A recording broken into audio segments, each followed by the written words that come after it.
Hey, what's up, guys? Thanks for tuning in. Welcome to episode 2 of this podcast. And, man, today is shitty. Um, just got hit with some kind of bad news and kind of good news. Let me start with the bad news. I'm no longer going to get my steady income that's been paying me for the last year. And the good news is I'm back to hustling again and actually going to be putting more effort in getting more customers again and building back my business because I'm no longer obligated to do stuff for someone else. I actually got lazy because I was so occupied with trying to complete tasks for this particular client, which got me on a retainer fee.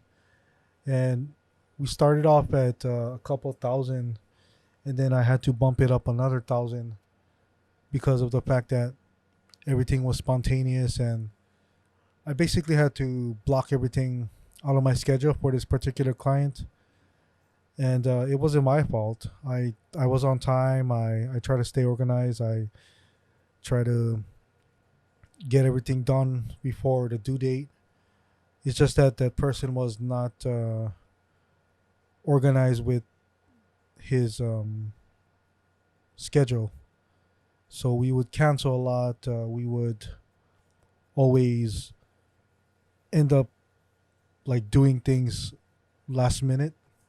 Like if we had a plan, plans change because we weren't informed about this thing. So we have to improvise and try to make it work with the time we had, and it was stressful. And the good thing about, like I said, the good thing about it was I've been getting paid monthly. I had a salary where it was super comfortable, where I can just cruise and go to school, and not really chase after work. If I wanted to work, it would be because it's extra cash. But that was a stupid move because I could have been making extra money on top of what I was getting. Instead, I was just relaxing and not really working, only working when I was told to work. So I basically was an employee to this client, even though I could have done things myself. But mentally, it's exhausting, and physically, it's exhausting. So it's it killed my creativity. And in this industry, you end up in this video production, you end up getting too comfortable sometimes, especially if you're doing like non-creative work and just interview, and just everything is shot in a manner where there's like a template: interview, shoot some b-roll, edit, interview, shoot some b-roll, edit. And there's not a lot of pre-production going on, and it's everything's run and gun, and it's very stressful. It's not easy, and it gets boring, and you end up killing your creativity. But the great thing about last year was I did link up with some guys. Um, this particular guy is motivated, younger than me. He's been doing video or production for a while now, but he wasn't getting paid to the degree I was getting paid, and he wasn't doing work what I was. He wasn't doing the work I was doing, and he wanted some not mentorship, but he wanted some guidance. Um, and I was willing to take him under my wing and basically bring him on jobs, but that's gonna change now because technically I don't have a job right now, and yeah, gotta watch what I spend now. Oh my gosh! And I bought all this equipment. Nothing is always planned. Nothing goes the way you plan, or whatever it's called. And yeah, I just been hit with this news about an hour ago. I had to pause for a moment. Like Is this shit really happening? What am I gonna do now? How I'm gonna make money, or how I'm gonna replace that income? I saved some money, but it wasn't as much because I was spending more than I was saving, which is another bad move again, especially if you're a business. Again, I'm making the same mistakes again what I did before. Spend more than you save and spend more than you make. And yeah, it's gonna be a rough year, a start of a rough year. But I know I'll make it through. I'm trying to stay positive and not gonna panic as much. My mantra for this year was don't worry too much and just enjoy. Oh man. But again, we need money to survive, and this, like I said, it's being self-employed and entrepreneur.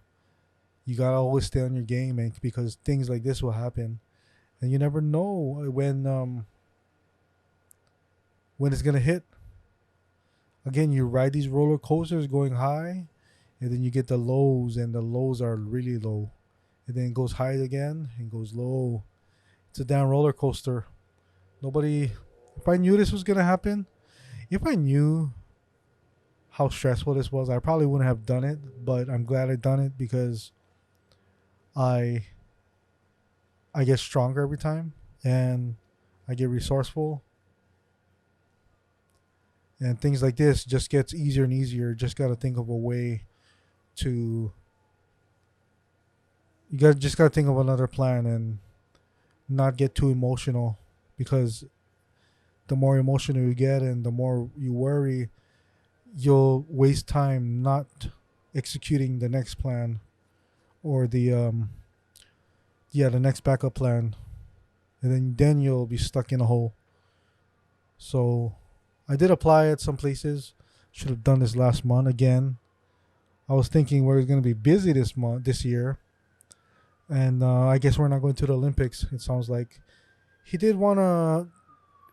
The person did want to use me actually, but he wanted to use me on a job to job basis, not a monthly salary, like we first discussed when I first signed on with them. I guess because they thought they were gonna do more work than they was anticipating. I mean, it's understandable. Again, it's my fault for not planning and just being too comfortable. Let's take responsibility, and it is what it is. It already happened, so what can I do, right? What else? So I signed up for this digital digital media production manager. So you basically are overseeing a lot of the projects, and this is for a bank that I used to bank with before. This is gonna be interesting if I get hired. It's gonna be another step um, in my career, because now I'm a manager. I was never a manager in my life, except manager for my own business, but never manager in a corporate setting. So this is going to be interesting if I get hired. Um, I am going to start doing more freelance work again, like real estate shoots. I'm going to dab with weddings. I think I'm going to dab with weddings now because it's stable, and people get married all the time and they come to Hawaii. So why not take advantage of that revenue? I don't want to do it, but bills got to get paid, and it is what it is. I also hit up my friend because I don't know if I could told you guys I actually am licensed realtor. I'm just not active right now, and I just recently reactivated my license because I was scared to lose it. I didn't want to lose it. Um, I just didn't want to lose it because then I would have to go through that whole stressful process and waste my money again, pay for the school, pay for the test, and if I flunk the test, then I gotta take it again. And I'm tired of taking tests already.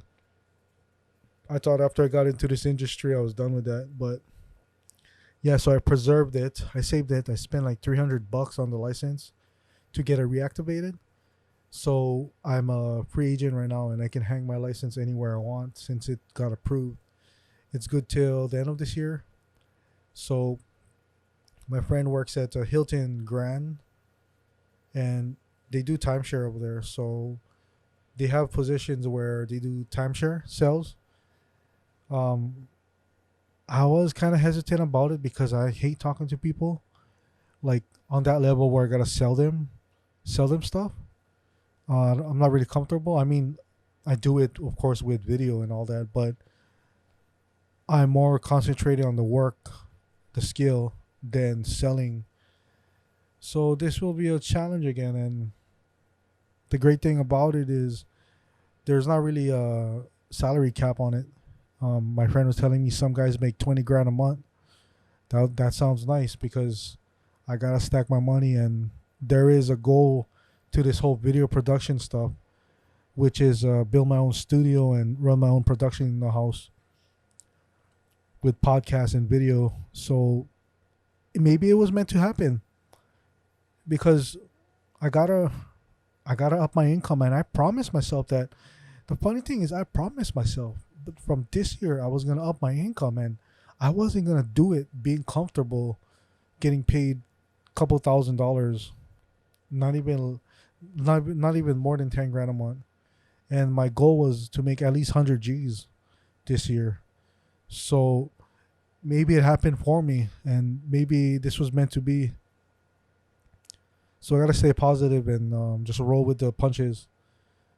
I didn't go to Muay Thai. Speaking of punches, I didn't go to Muay Thai for a week and a half now, and I'm already itching. And I usually get headaches when I don't train.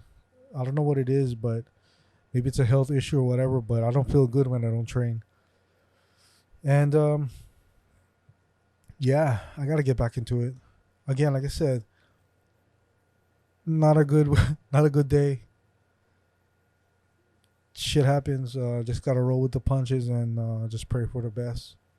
Prepare for the worst and pray for the best. Um, yeah, just wanted to come on here and blabber about that. Again, next podcast coming up with my friend is gonna be on the 3rd, and I actually just hit up my other friend that we did a podcast before. Some not really podcast, but like a talk story session. And there wasn't any format to it, but yeah, we do it on the 3rd and just roll with it. I'll update you guys on the next podcast on what's gonna happen. And again, guys, stay positive. When shit happens to you, don't panic. Just relax. Things are gonna be okay. I mean, it's hard to tell yourself that, but you just gotta believe in yourself and tell yourself everything is gonna be all right. I'll end this there. Peace.